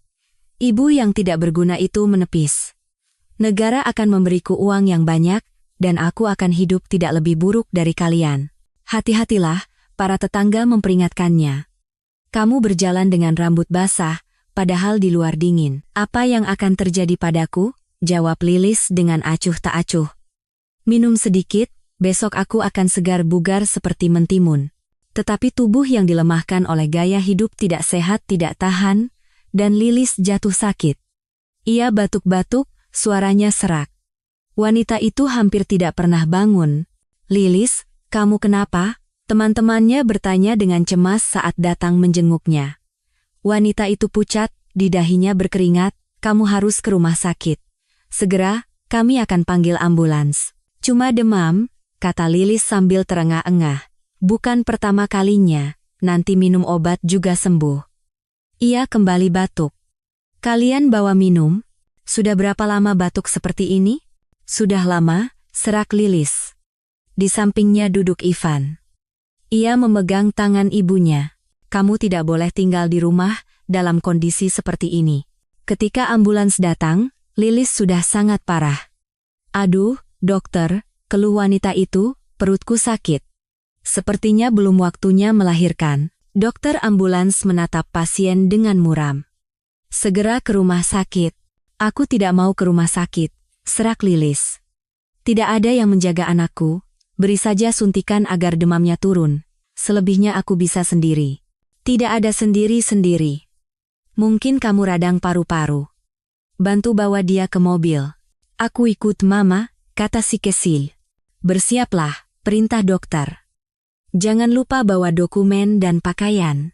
Bawa dia ke ruang isolasi, katanya pada pria di belakang kemudi. Itu adalah giliran kerja Bima. Ia bekerja sebagai sopir ambulans. Cepat, Bima, perintah dokter. Wanita itu segera dilarikan ke bagian isolasi rumah sakit bersalin. Mereka mencoba menurunkan demamnya. Tiba-tiba, Lilis merasakan sakit yang menusuk. Ia berteriak, dokter, sepertinya saya mau melahirkan. Segera ke ruang operasi. Perintah dokter. Selama beberapa jam, para dokter berjuang untuk ibu yang tidak bertanggung jawab itu dan bayinya. Tapi semuanya sia-sia. Tidak ada gunanya, kata dokter lelah, melepaskan masker dari wajahnya. Dia tidak bisa diselamatkan lagi. Kasihan sekali. Seorang bidan menatap tubuh wanita muda itu dengan berlinang air mata. Apa yang bisa kita lakukan? Janinnya sudah mati. Sepsis sudah terjadi. Kita manusia, bukan Tuhan. Dia meninggal tanpa sadar kembali. Sayangnya, dia terlambat dibawa ke sini. Dokter Kuncoro keluar dari ruang operasi, nyaris tidak bisa berdiri karena lelah, bersandar ke dinding. Anda pucat, dokter? Tanya Ibu Tini dengan kasihan. Operasinya berat? Apa semuanya berjalan lancar? Wanita tua itu sedang bertugas malam itu di bagian anak. Ya, pria itu mengangguk, menyeka keringat dari dahinya. Operasinya berat, tapi pasien tidak bisa diselamatkan. Meninggal. Perempuan tidak berguna, bidan itu menggelengkan kepala tidak setuju. Kuncoro mengangguk setuju. Dari awal sudah terlihat dia tidak akan selamat, lihat apa yang dia lakukan pada dirinya sendiri. Hamil dan minum. Orang seperti itu seharusnya dilarang melahirkan. Kasihan anak-anaknya. Anak-anak dari ibu seperti itu harus segera diambil dan dimasukkan ke panti asuhan. Di sana setidaknya ada atap di atas kepala dan makanan. Pria itu semakin pucat. Ia tidak bisa mengakui bahwa ia pucat bukan hanya karena kelelahan. Itu dia, Kuncoro memegangi kepalanya. Itu wanita yang kuberikan anak dari adikku. Aku mengenalinya. Pasti dia. Aku tidak mungkin salah. Bayangannya menghantuiku selama bertahun-tahun ini. Tapi aku tidak pernah menyangka akan berakhir sebegini tragisnya. Nurani menggerogotinya, tapi ia mencoba mencari pembenaran. Aku tidak tahu. Dari mana aku bisa tahu dia akan tersesat? Kamu hanya tidak memikirkan konsekuensinya saat itu. Kamu harus menyembunyikan petualangan adikmu. Kamu tidak peduli pada anak itu, tapi pada reputasi Adimas. Tapi keluarga adalah yang utama, bantahnya pada dirinya sendiri. Dan anak itu juga keluargamu, suara hati kecilnya menyengat. Kamu membuangnya seperti anak kucing jalanan. Dan sekarang, bagaimana hidupmu? Makan enak, tidur nyenyak? Nurani tidak mengganggumu? Kasihan sekali anak itu, lanjut Ibu Tini, tidak memperhatikan kondisi dokter. Ibunya sudah tidak ada, dan dia masih duduk di bangku seolah terpaku, anak yang pintar dan banyak bicara. Aku tanya dia, kamu ngapain di sini sendirian? Dan dia menjawab dengan jelas, aku tidak sendirian, Nek, ibuku di sini, baru saja dibawa. Dia janji padaku. Aku lihat dia, ya ampun, kurus kering. Usianya mungkin 4 tahun, tapi terlihat seperti 3 tahun. Aku langsung tahu kalau itu anak dari pasienmu yang tidak berguna itu. Ibu yang normal mana punya anak seperti itu? Kasihan nasib anak ini? Belum juga hidup, sudah merasakan kesusahan yang luar biasa. Anak yang baik, jadi yatim piatu. Di panti asuhan juga hidupnya tidak akan mudah. Kasihan sekali, anak malang. Dan ibu bodoh itu menukar anaknya dengan minuman keras. Anda bilang anak itu di sini? Kuncoro tersadar dari lamunan pahitnya. Di sini. Mau kemana lagi dia? Sudah malam. Kuncoro berlari ke jendela. Di bangku, dengan jaket sebagai bantal, tidur Ivan. Kecil, kurus, dengan sepatu butut, celana yang melar di lutut, kemeja kotor. Ia tampak menyedihkan. Pria itu memutih seperti salju, menutup mulutnya dengan tangan agar tidak meraung ngeri, dan berlari ke ruangannya. Dr. Kuncoro, panggil Ibu Tini. Anda kenapa? Mau kemana? Anak ini mau diapakan? Apa-apaan ini? Wanita tua itu menggelengkan kepala. Lari seperti dikejar setan. Bidan tua itu dengan bingung mengangkat bahu dan berjalan ke arah anak itu. Tuhan, rintih Kuncoro, mengangkat wajahnya ke langit, setelah mengunci diri di ruangannya. Maafkan aku. Siksaan macam apa yang kutimpakan pada keponakanku sendiri? Aku tidak punya ampunan. Sialan Dimas itu. Apa yang telah ia bujuk aku lakukan? Dia sendiri pergi ke luar negeri ke anak sulungnya, dan seolah melupakan anak bungsunya, seolah-olah dia tidak pernah ada. Aku juga sama saja. Bertahun-tahun ini aku bahkan tidak pernah memikirkannya. Tapi kenapa juga aku harus memikirkannya? Ayah kandungnya saja tidak peduli padanya. Kenapa kepalaku harus pusing memikirkan nasibnya? Ia menekan nomor istrinya. Aku akan pulang terlambat, katanya singkat. Lalu ia mendekati brankas, membukanya, mengambil sebotol bertuliskan alkohol, membuka tutupnya, menuangkan sedikit cairan bening ke dasar gelas, meminumnya sekali teguk tanpa mengernyit. Lalu ia terbatuk, megap-megap, air mata menggenang di matanya. Ia dengan cepat menuangkan air ke gelas, minum beberapa teguk untuk menenangkan tenggorokannya.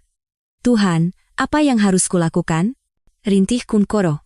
Sementara itu, Ibu Tini mengguncang bahu kurus anak itu. Bangun, tidak baik tidur di sini. Ikut aku. Kamu pasti lapar. Anak itu mengangguk, mengucek matanya yang mengantuk.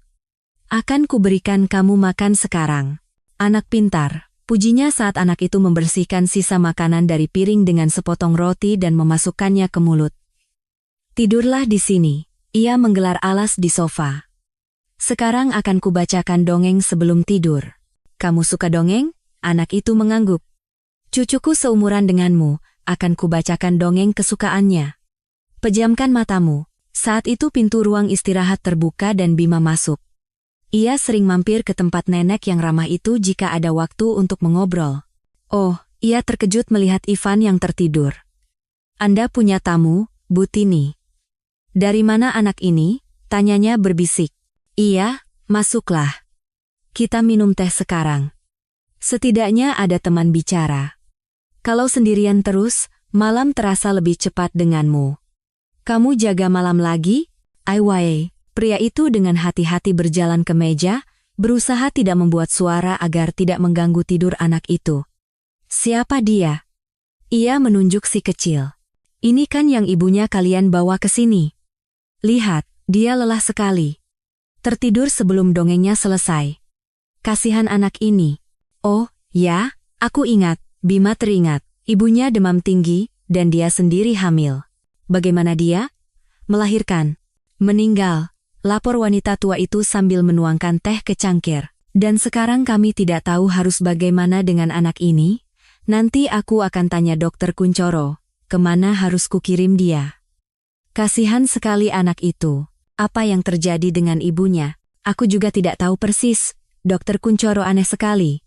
Baru saja aku tanya kemana harus menempatkan anak itu, tiba-tiba dia pucat, tidak menjawab apa-apa, langsung lari ke ruangannya. Jadi aku tidak tahu harus bagaimana. Ivan jadi yatim piatu. Kasihan dia. Bima, bisakah kamu pergi sendiri ke Dokter Kuncoro? Dia akan mendengarkanmu. Aku ini orang kecil, bisa saja diabaikan. Tapi kamu pasti bisa bicara dengannya. Meninggalkan anak ini di sini tidak mungkin. Pagi nanti aku akan digantikan Natasha, dan dia tentu tidak akan sungkan-sungkan dengannya. Kamu tahu sendiri, dia akan mengusirnya keluar dan selesai. Dan kemana anak itu akan pergi? Dia masih sangat kecil. Kata dokter dia tidak punya siapa-siapa lagi. Bima, pergilah ke dokter Kunchoro. Dia kepala di sini, biar dia telepon ke tempat yang seharusnya. Kita harus membantu anak ini. Dia sudah mengalami musibah besar. Masa kita akan meninggalkannya? Baiklah. Bima bangkit dari kursinya. Aku akan coba bicara. Dokter Kunchoro, katanya keras saat masuk ke ruangan. Apa yang harus kita lakukan dengan anak ini? Tanyanya dan terdiam di ambang pintu. Dokter itu benar-benar mabuk. Ada apa, Bima? Jawab Kunchoro dengan kesal. Saya soal anak itu, Ivan, yang ibunya meninggal. Apa yang harus kita lakukan dengannya? Sekarang Ibu Tini menidurkannya di tempatnya. Biarkan saja di sana sampai pagi, lalu kemana? Ke panti asuhan? Atau dia punya kerabat? Anda tahu kemana harus menempatkannya? Kunchoro duduk diam sejenak, menatap pria itu dengan pandangan kosong, mencoba mengerti mengapa ia ada di sini. Lalu ia dengan berat bangkit dari kursi, mendekatinya, memeluknya dengan tiba-tiba, lalu mendudukkannya di meja, dan ia sendiri duduk di sampingnya. Aku sesak, Bima. Sesak dengan apa yang telah kulakukan, ia merobek dasinya, membuka kancing atas kemejanya, tidak ada ampunan bagiku. Aku merasa seperti bajingan yang paling hina.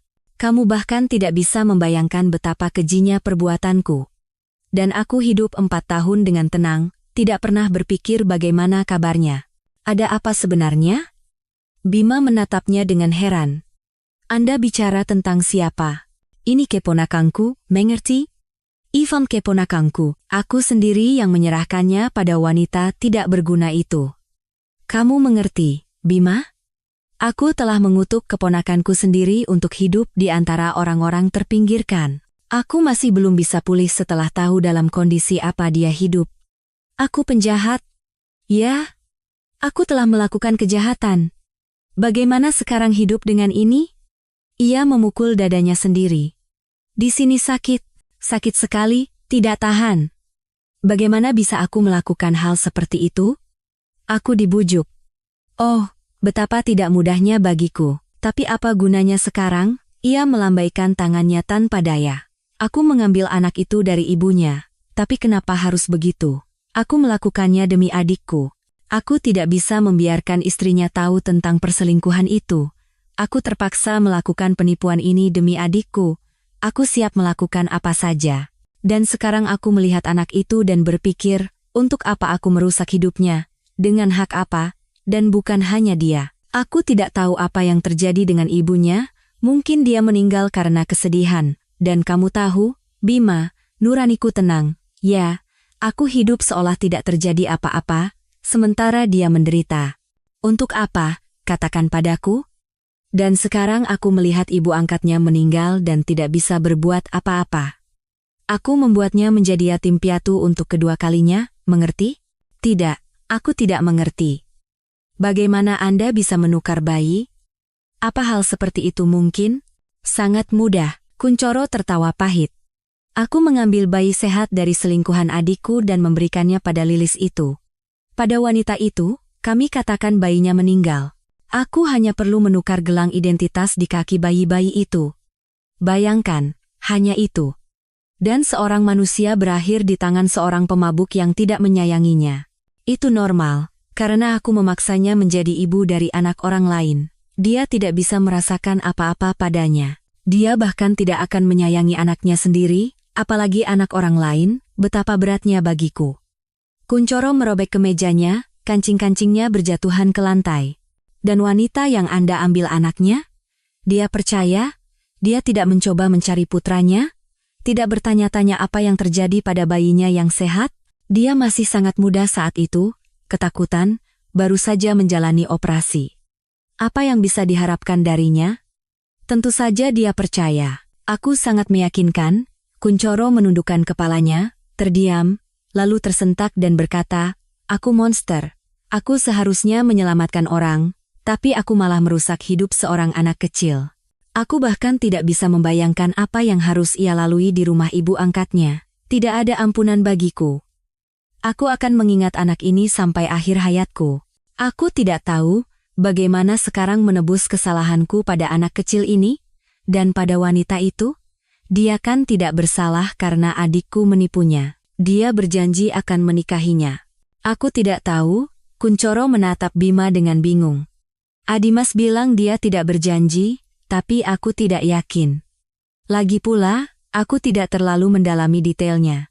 Saat itu aku pikir aku telah melakukan hal yang benar. Yang dipertaruhkan adalah ketenangan sebuah keluarga. Nyawa seorang bayi bagiku tidak berarti apa-apa. Aku kasihan pada gadis itu, tapi aku berharap seiring waktu dia akan melupakan semuanya dan menemukan kebahagiaan. Aku tentu tidak mengharapkan nasib buruk bagi anak malang itu. Ya Tuhan, betapa egoisnya kita orang dewasa, kejam, tidak tahu malu. Dan kamu tahu, Bima. Kunchoro menatap matanya lurus, aku harus hidup dengan rasa bersalah ini sampai akhir hayatku. Belum terlambat untuk memperbaiki semuanya. Jika ayahnya adalah adik Anda, berikan anak itu padanya. Masa dia akan menolak anaknya lagi? Saya kira anak-anaknya sudah besar. Anak ini tidak akan mengganggu siapapun lagi. Reputasinya tidak akan tercemar. Apa Anda tidak punya keberanian untuk memberitahunya tentang Ivan? Adikku sudah lama tinggal di luar negeri, lapor Kunchoro lelah. Dia mungkin tidak akan senang dengan berita ini, apalagi tidak mau menanggung beban seperti itu. Apa anak bisa menjadi beban? Sayangnya, ya. Adimas bahkan tidak mau mendengarkanku. Kalau begitu, ambil anak itu. Apalagi sekarang tidak sulit. Ibunya sudah tidak ada, saya mengerti dia tidak punya kerabat lain. Anda bisa dengan tenang mengadopsinya atau menjadi wali. Dia kan keponakan Anda. Masa Anda tidak kasihan padanya? Hidup di panti asuhan tidak enak. Dengan begitu Anda bisa menebus kesalahan Anda padanya. Anda sendiri akan lebih tenang. Omong-omong, Anda tidak perlu mengakuinya sebagai kerabat. Aku tidak bisa membawanya ke rumahku. Kunchoro memukul meja dengan keras. Keluargaku tidak akan mengerti, dan Adimas tidak akan memaafkanku jika tahu. Dan kebenaran suatu saat pasti akan terungkap. Aku harus menjelaskan bagaimana Ivan bisa muncul. Apa yang akan kukatakan? Tidak ada yang akan menghargai niat baikku menampung seorang yatim piatu. Tidak, tidak bisa. Dan ibu kandungnya? Siapa dia? Kenapa tidak memberitahunya? Bayangkan betapa senangnya dia jika tahu anaknya masih hidup. Apa yang akan kukatakan padanya? Bagaimana menjelaskannya? Dia tidak akan mau menerima apa yang telah kulakukan. Dia akan menginginkan darahku. Dan aku mengerti dia. Tidak, aku tidak bisa. Jangan membujukku. Penjara menantiku. Tidak, tidak akan pernah. Ya Tuhan, ia memegangi kepalanya. Apa yang aku pikirkan? Anda tahu siapa dia, selingkuhan adik Anda itu? Dia mahasiswi. Wulandari Puspita, sepertinya. Cantik sekali. Aku hanya pernah melihatnya sekali. Adikku bilang dia yang paling menonjol di angkatannya. Pintar, menawan, dan di sekelilingnya selalu ada penggemar yang berebut, dan dia memilih Adimas. Tidak, adikku tidak langsung merayunya. Gadis itu memimpikan sebuah keluarga, sementara adikku bahkan tidak punya pikiran untuk menceraikan istrinya, dan ketika dia hamil, Adimas hampir gila karena takut. Dia bilang Wulan sangat mencintainya, tapi dia tidak punya rencana jangka panjang untuknya. Itu hanya roman sesaat yang berakhir begitu anak itu lahir. Bima berkeringat dingin. Sementara Kunchoro melanjutkan seolah mengigau, lagi pula, itu ide yang buruk. Kurasa kita tidak akan bisa menemukannya. Kurasa dia sudah menikah, ganti nama keluarga. Dan kurasa dia tidak akan senang dengan putra yang bangkit dari kematian. Menghancurkan hidupnya untuk kedua kalinya, itu sudah keterlaluan. Apalagi aku tidak tahu di mana mencarinya. Tapi aku tahu, kata Bima pelan, memucat saat pria itu menyebutkan nama gadis istrinya. Tidak ada ampunan bagiku. Aku akan terbakar di neraka. Kunchoro seolah tidak mendengar kata-kata terakhir Bima. Ia dengan berat bangkit dari kursinya, terhuyung, dan nyaris jatuh ke lantai. Pria itu menopangnya, membaringkannya di sofa. Terima kasih, Bima. Tidak ada yang bisa membantuku, penjahat terkutuk ini, gumam dokter itu dan mulai mendengkur. Bima berdiri diam, memandangi Dokter Kuncoro, mengernyitkan dahi, berpikir keras. Kemudian ia dengan tegas keluar dari ruangan dan menuju ke tempat Ibu Tini. Bagaimana? Wanita tua itu menyambutnya dengan suara penuh harap. Apa kata Dokter Kuncoro? Dia sudah sadar setelah operasi? Kamu berhasil menempatkan anak itu? Aku akan membawa anak itu. Kemana kamu membawanya malam-malam begini? Jangan ganggu dia sampai pagi, panti asuhan tidak akan menerimanya tengah malam. Kenapa membangunkan anak itu? Biarkan saja di sini, aku akan menjaganya, aku akan membawanya ke keluargaku. Keluarga? Ibu Tini membuka matanya lebar karena terkejut. Keluarga siapa? Apa kerabatnya ditemukan? Bagus sekali. Syukurlah, wanita tua itu bersukacita. Padahal katanya tidak ada siapa-siapa. Syukurlah. Dan orang-orangnya bisa dipercaya? Bisa dipercaya, Bu Tini, bisa dipercaya, aku akan membawanya ke keluargaku sendiri. Wanita itu menatap Bima seolah ia gila. Kamu serius sekarang? Jangan ragu, aku sudah memutuskan. Tunggu, Bima. Kenapa kamu mau menanggung beban anak orang lain? Istrimu sedang hamil besar. Bayangkan apa yang akan terjadi padanya saat kamu muncul dengan Ivan. Dia tidak boleh stres sekarang. Biarkan saja. Pagi nanti kita telepon dinas sosial, dia akan ditempatkan di panti asuhan. Aku mengerti, anak ini baik, membuat kasihan. Tapi mengadopsi di usia segini, Ibu Tini menggelengkan kepala dengan tidak setuju. Pikirkan. Bima, pikirkan. Aku sudah memikirkannya. Pria itu, tanpa berkata apa-apa lagi, dengan pelan mulai membangunkan anak itu. Ivan, bangun. Kita pulang. Mereka sudah menunggu kita di sana. Kei mama? Ke mama, jawab Bima. Hanya saja dia belum tahu kalau kamu putranya. Si kecil bangkit, tersenyum mengantuk pada Ibu Tini. Bima dengan cepat memakaikan bajunya. Terima kasih, Bu Tini. Pria itu mengangguk sebagai perpisahan pada wanita tua itu, menggendong Ivan, dan membawanya ke mobil. Wanita tua itu berdiri dan menatap mereka pergi, lalu membuat tanda salib 3 kali. Bima berjalan dengan percaya diri, tidak menoleh ke belakang, merasakan tatapan Ibu Tini di punggungnya. Ivan dengan percaya diri memeluk pria itu, tidak pernah bertanya kemana mereka pergi dan mengapa. Ia merasa baik dan tenang dalam pelukan kuat pria asing itu. Kenapa bengong, Pak? Seorang perawat yang ceria mengedipkan mata pada Bima, sambil menggendong sebuah bungkusan merah muda yang dihiasi pita merah. Terima putrinya. Selamat. Bima bingung, menyerahkan buket bunga pada perawat, dan dengan hati-hati menerima anak itu dari tangannya. Para tamu bersorak, bergegas memberi selamat pada orang tua baru itu. Bima, Wulan, selamat atas kelahiran putrinya, terdengar dari segala arah. Bima, hebat. Kerjaan yang rapi. Putrinya akan tumbuh cantik seperti ibunya, dan sedikit seperti ayahnya. Semoga bahagia. Mau diberi nama siapa? Sudah punya nama? Alina, jawab ibu yang bahagia. Wulan bermandikan ucapan selamat. Ia sudah merindukan suaminya dan ingin segera pulang. Nama yang indah, secerah matahari. Ivan berdiri diam di sudut, tidak ikut serta dalam kegembiraan umum. Ia masih takut dengan keramaian. Ia sudah sedikit hangat dikelilingi oleh perhatian Bima, tetapi masih malu di depan banyak kerabat dan kenalan keluarganya. Suami memeluk Wulan, menciumnya.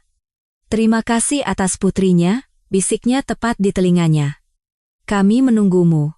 Tiba-tiba Wulan bertemu pandang dengan anak itu. Wanita itu mengenali mata itu. Mata itu tidak mungkin dilupakan. Ia seolah baru pertama kali melihat si kecil. Wajahnya seperti lukisan Adimas, tetapi dengan dagu lancip seperti ayahnya, dan senyumnya. Senyumku. Wanita itu dengan saksama mempelajari anak itu, fitur demi fitur, memandangi anak itu, dan rambutnya, sama tidak beraturannya seperti rambut Adimas. Lesung pipit di pipinya, itu kan aku di usianya. Ia seolah terbangun. Wanita itu memisahkan diri dari kerumunan penyambut dan berjalan menuju si kecil. Ia membuka lengannya, dengan lembut berkata, "Anakku, anakku." para tamu terdiam. Sayangku, kata Wulan dengan suara bergetar. Ia berjongkok di depan anak itu dan mengulurkan tangannya. Air mata menggenang di matanya. Kemarilah, jangan takut. Ivan menatap lengannya yang terbuka dan tiba-tiba melangkah maju. Anakku. Wulan memeluknya, dan ia menempelkan tubuh kurusnya padanya dan menangis terseduh-seduh. Jangan menangis, sayangku. Sekarang semuanya akan baik-baik saja. Aku mencintaimu. Ia mencium pipinya yang basah dan tidak bisa melepaskannya. Aku sangat menunggumu. Sekarang kita akan selalu bersama. Ayo kita pulang, Wulan mendengar suara suaminya. Ia menyerahkan putrinya, sementara ia sendiri menggendong putranya. Wanita itu menempel pada suaminya, ia memeluknya, dan anak itu memeluk leher ibunya. Begitulah mereka berdiri bersama, berpelukan. Maafkan aku, Bima, kata Wulan, mengangkat wajahnya yang berlinang air mata ke arahnya. Maafkan aku untuk semuanya. Dan terima kasih. Kamu telah mengembalikan putraku padaku. Aku sangat mencintaimu. Bima memeluk istrinya lebih erat, dan ia menempel lebih erat padanya, mengerti bahwa ia telah dimaafkan. Dan bukan hanya oleh suaminya,